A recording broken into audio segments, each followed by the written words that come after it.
On se souvient tous de ce jour où Max Park établit un nouveau record et entré dans la légende.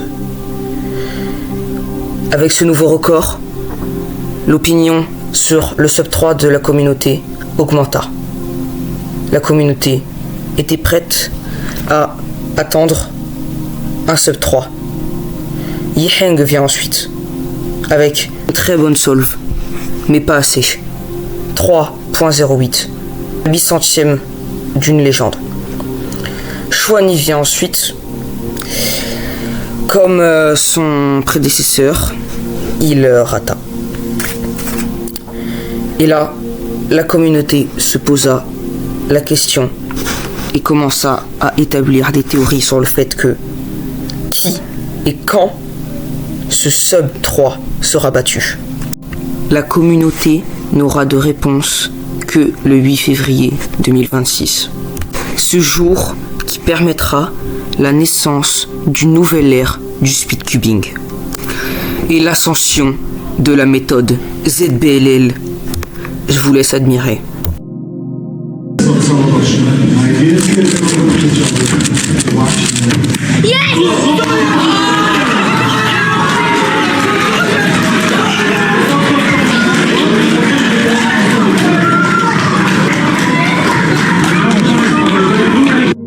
Deux secondes 76.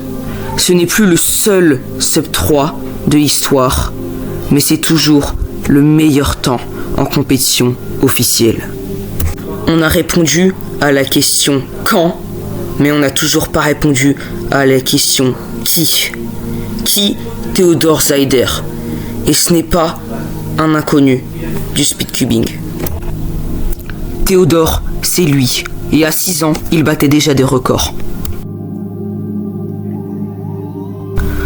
L'autre truc de choquant dans cette vidéo, à part la qualité et la durée, est qu'à 6 ans, il avait déjà battu le record du monde de 2x2 avec un temps exceptionnel de 0.43.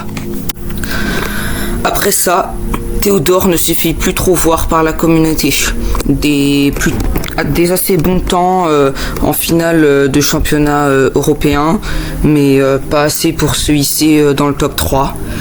Et quelques temps aussi à la Coupe du Monde en 2025.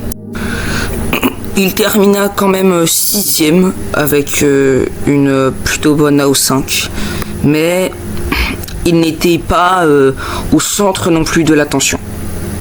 C'est seulement après ce fameux record, ce 2,76, qu'il rebatta des records européens et nationaux.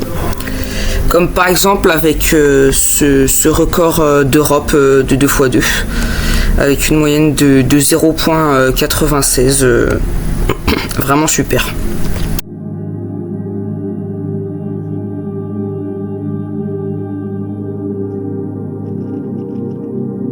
Il fera aussi des records personnels en termes de moyenne, des très bons temps. Mais ce qui marqua vraiment le public, c'est bien sûr que cet enfant à seulement 9 ans puisse faire un exploit que aucun speedcuber n'avait encore jamais réalisé.